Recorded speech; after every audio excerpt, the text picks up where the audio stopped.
Poor Adam is literally so titillated he wishes he were dead.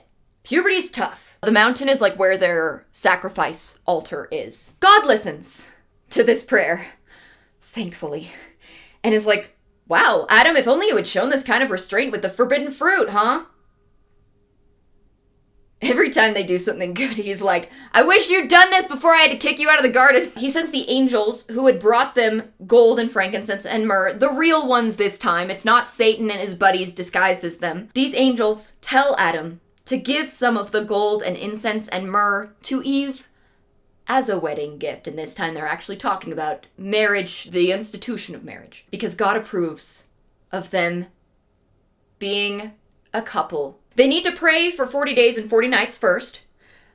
Then they can act on their animal desires. Quote, for then this would be an act pure and undefiled, and he should have children who would multiply and replenish the face of the earth. Adam gives Eve some of the gold. They kind of share possessions, but it's a symbolic thing, I think. No need for a dowry when money doesn't exist yet. And they are officially engaged. The first engagement, no engagement party, because there's no one else to attend except Satan, and I feel like he is not great at parties. When they finish praying, and it is now 223 days since they have left the garden, quote, they came together as the angels had told them, thus was Satan's war with Adam defeated. Love wins! There we go, that's all it says about it. So, Adam and Eve settle in the next chapter. Their battle with the hormones is over. Adam and Eve settle in, they keep working in the field, and nature takes its course, and Eve becomes pregnant. No word on how exactly they, found this out, if anyone told them what was going on, or if Eve just felt something kick her and assumed she was dying, which usually they assume they're dying. I get that. Anytime, they feel some new pain or discomfort, I would probably also assume I was dying. I hope someone told Eve, because I have never been pregnant, but I imagine if you just felt something kick you, it would be terrifying if you didn't know what was going on. And also, the quickening, this is how they used to, be sure before pregnancy tests and such. There have been attempts at pregnancy tests since ancient times, actually in ancient Egypt. They had one that was similar in method to the modern pregnancy test. They would plant certain grains and urinate on it. And if these grains grew, it meant that you were pregnant. And this was actually 70% accurate. So pretty solid for one of the very first pregnancy tests. But they would never really be sure until the quickening, when you first feel the baby move. That's what they called it. That was when they generally considered it to be serious. This baby is happening. Unless you both die in childbirth, which was pretty common.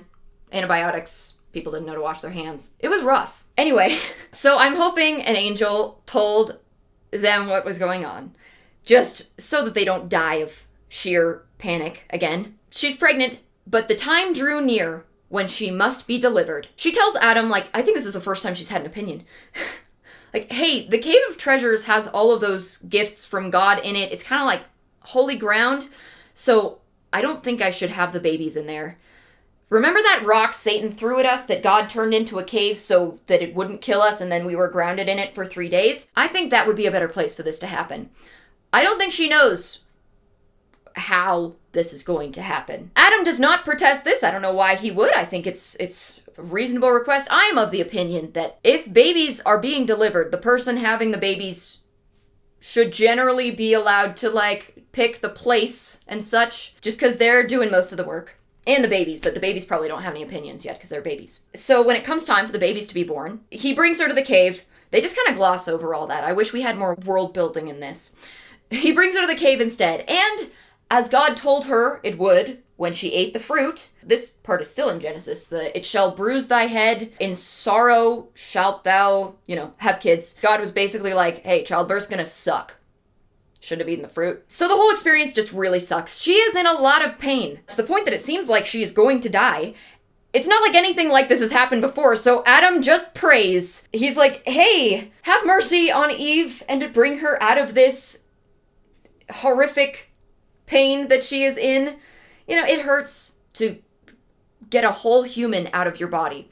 And Adam doesn't know what to do. He can't really do anything. It's just nature taking its course again. And I don't know if any of you guys have actually seen a baby be born. It's a little horrifying at points. Yes, the miracle of life, it's hopefully a wonderful moment for the people who are having the baby, and it's a big life change, but often considered a joyful one, hopefully. But it's not pretty for a lot of it. And I'm really impressed, honestly, at Adam and Eve for their apparent calm throughout this whole ordeal. Like, they've gone from literally dying of fear because they saw some rocks to having a baby and getting through it. They didn't even die once, as far as the book says. Take a shot every time they think they're gonna die. Then you might die. Don't do that. It's a hard time. But they get through it. And Adam prays, and God is like, oh yeah! And, quote, he looked at his maidservant Eve and delivered her, and she brought forth her firstborn son, and with him, a daughter. She has twins, so it's probably even worse. Adam, and presumably Eve, are overjoyed. Adam takes care of Eve while she rests with the babies for 8 days, and after that, they name them. And so they name the babies. They named the son Cain, and the daughter Luluwa. I think Luluwa sounds cooler. Quote, Luluwa means beautiful, because she was more beautiful than her mother, which is sweet. Like, people always say babies are beautiful, including me, even though for like the first couple days they just kind of look like a screaming potato. But like, they're babies. And they name the other one Cain. Quote, the meaning of Cain is hater, because he hated his sister in their mother's womb ere they came out of it. I also have to question this, because they're literal newborns. Newborns don't have opinions besides, I'm hungry. They don't have the cognitive function for this. So I think it's pretty unfair to assume that he hated his sister. Newborns don't hate anything except being hungry or uncomfortable. Also, I don't blame them. That's the first time you've ever felt anything. Yes, that would be horrible. No wonder they scream all the time. Anyway, I just feel like Adam and Eve are kind of making an unfair judgment here. There's clearly a favorite. Granted, it's not like Adam and Eve were ever babies, you know? And they've never seen a baby before this, so I don't expect them to, like, have a PhD in child psychology. I just feel like it's not fair that they named one beautiful and the other hater. Like, we all know what happens to Cain, but clearly the trauma started very early. Anyway, when Cain and Luluwa are 40 days old, Adam says that they should make an offering on behalf of the children, like an offering to God. And Eve suggests that they make firstborn son Cain's offering first, and Luluwa's later. Cain was, I see what you did there! That's incredible. This is why reading this is way better with you guys. So they bring their offering for Cain to the altar, and, quote, God accepted Adam's offering and sent a light from heaven that shone upon the offering. And Adam and the son drew near to the offering, but Eve and the daughter did not approach unto it. I don't know why, considering Eve has hence been allowed to be by the altar. And, you know, this book doesn't have the best track record with gender equality so far. But also, like, maybe Luluwa was fussy and they just didn't want her to interrupt the offering. So Adam and Eve also go to the river, the same one they drowned themselves in several chapters ago, and bathe and wash off the suffering and distress that had come upon them.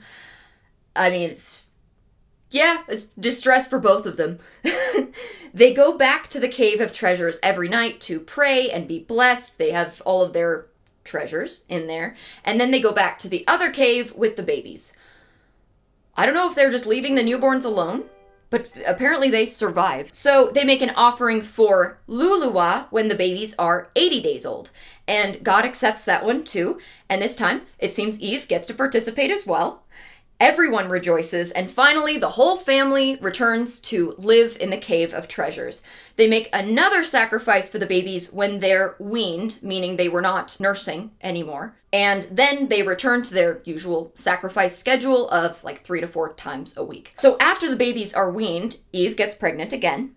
This is a legit thing. So like when someone is breastfeeding, especially if they are exclusively breastfeeding and the baby isn't like receiving any supplemental formula or anything, and that did not exist, I think, in the 6th century, although they have found evidence of ancient baby bottles with traces of animal milk in them. So we've been trying to do formula for babies for a long time. When a person is breastfeeding, a hormone called prolactin, which like builds up during pregnancy and stays high when someone is lactating or producing milk, it's likely to naturally suppress ovulation and act as sort of a natural birth control, which it's not really considered like medically. I did a bunch of research on this because I wanted to do the math, and medically in modern times. It's not really considered to be reliable as birth control after like 9 weeks or so. But it makes sense on an evolutionary level that that would suppress ovulation. Like, if you have one baby, first of all, nursing requires, like, you're giving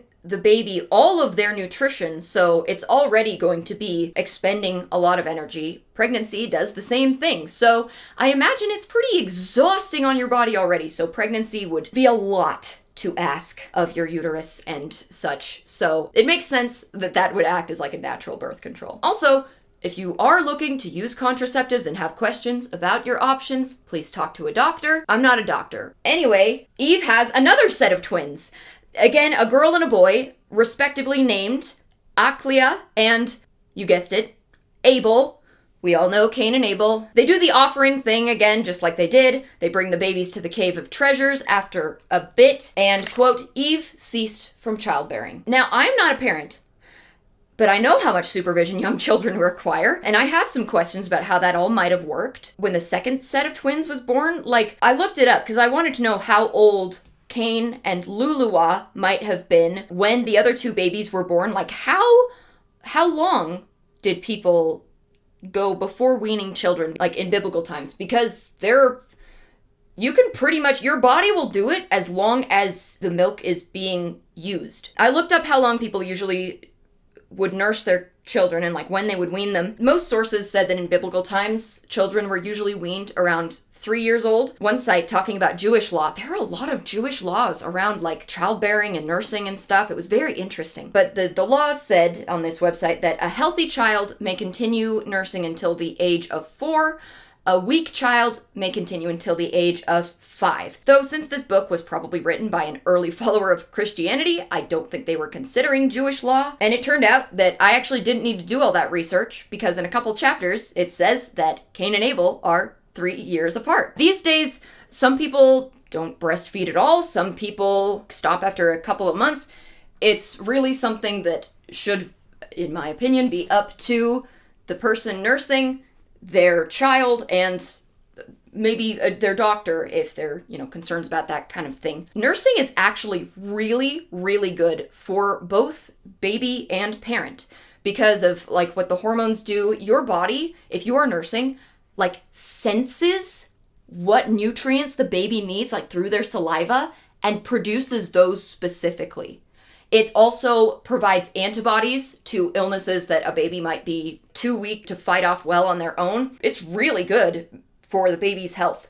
However, some people aren't able to do it. Some people have medical difficulties with that kind of thing. So fed is best. Whether the baby is nursing or using formula, if they're eating, they're probably fine. You can induce lactation in a variety of ways. I don't know, it's cool. That actually is like the natural state of humans. A lot of the world is lactose intolerant. Evidence seems to indicate that in the beginning of humanity, most people lost that enzyme that allows you to digest lactase around age 5. But then I think most of them were like Europeans, because the thing about living up north where there's less sun, probably the same reason that their skin lightened, you get more vitamin D, and you can get vitamin D from milk as well, like animal milk. So it's better for your nutrition. And if you don't have as much sun, that's going to allow you to get more nutrients. So they're 3 years apart. I hope God sent some angelic babysitters, is my point. I'm sure Adam was fine at supervising, but twin 3-year-olds? Respect. Anyway, so the children start to grow, as children often do. Cain is clearly already the problem child. I think this author he's the villain in the Bible. He's got to be the villain in this fan fiction. Cain is, quote, hard-hearted, and he bosses Abel around all the time, and sometimes when Abel goes to make offerings, he refuses to come with, quote, but as to Abel, he had a meek heart and was obedient to his father and mother. And he encourages Adam and Eve to make offerings because he loves it, and he prays and fasts all the time. The daughters apparently join their mother in just generally not being mentioned. So one day, as Abel is walking into the Cave of Treasures, he sees the goldenrods and the incense and the myrrh, and he asks his parents, like, how did you get these? So Adam tells him the whole story, and Abel listens intently as Adam, quote, told him of the works of God and of the garden. And after that, Abel remained behind his father the whole of that night in the cave of treasures. This must have really moved him. And apparently Satan knows it, because that night, while Abel is praying, Satan appeared to him under the figure of a man. And Satan goes, "You're always encouraging your dad to make offerings and fast and pray and just follow God's commands, so I'm gonna kill you." All right. You need to calm down. Abel knows just what to do, though. He believed not the words of Satan. He's already doing better than his parents. He's like, "You're Satan. I don't need this." And he continues praying, which drives Satan away. Good job, Abel. Oh, I'm so glad that this is improving. His parents had 20 encounters with Satan before they even realized at the end of one. Abel, first encounter, he knows what to do. We love that. This must be very impressive to heaven, too, because the next day an angel appears to him and is like, "Keep doing what you're doing." The angel says, quote, "For lo, the Lord has accepted thy prayer." Don't even be scared of the guy that appeared to you last night. That was just Satan. He's a jerk. And then the angel leaves. I don't know if Abel had a chance to respond. The angel's just like, "That's Satan, don't worry about him." Abel tells his parents about this vision as well, and it really upsets them. I mean, I don't blame them. Satan's been plaguing them since they came out of the garden and before they came out of the garden. So I can see why it would be upsetting to know that their child has had an encounter. They don't tell him anything about that. They just comfort him. So Satan tries his luck with Cain and appears to him in a dream too, and is like, "Adam and Eve love Abel way more than they love you. They're gonna let him marry Luluwa, your beautiful sister, and they're gonna make you marry your ugly sister. Quote, because they hate thee." I mean, look, they literally named you Hate, dude. You should just kill your brother so you can marry your hot sister, and his twin, quote, "will be cast away." I don't think he's talking about the Tom Hanks movie. Cain, though, is like, "That's a great idea," and just starts trying to kill his brother. All right. Adam apparently does not know about that dream, but he does see that Cain really seems to hate Abel. He wants them to not hate each other. They're his children. So he tells them to go make offerings unto God, that he may forgive thee thy wickedness and thy sin. Abel happily obeys and makes, quote, a good offering. And he also asks Adam to come with him to show him how to properly make an offering, make sure that he does it right. He does, and they all pray that God will accept Abel's offering. And, quote, "Then God looked upon Abel and accepted his offering. And God was more pleased with Abel than with his offering." He's like, "Yeah, the offering's cool, but this kid is exceptional because of his good heart and pure body." Quote, "There was no trace of guile in him." This brings Abel so much joy that he takes on his father's offering schedule and starts making him 3 times a week, just like Adam does. Cain does not want to make the offering, but Adam gets really mad and makes him do it. So Cain takes his smallest sheep and reluctantly offers it up to God. But, quote, "God did not accept his offering because his heart was full of murderous thoughts." If I were God, I would have hoped that it would, take several generations to even get the evil to the point that they were, doing murder and such. I would have hoped we'd start with, just siblings pushing each other and just not going straight to murder. But Satan probably wanted to pull out the big guns, I get that. Anyway, God does not accept the offering, and they all live in the cave of the hollowed out rock that Satan threw at Adam and Eve, quote, "until Cain was 15 years old and Abel 12 years old." Apparently, that is adulthood enough for Adam, because he and Eve are talking and he's like, "Behold, the children are grown up. We must think of finding wives for them." Okay.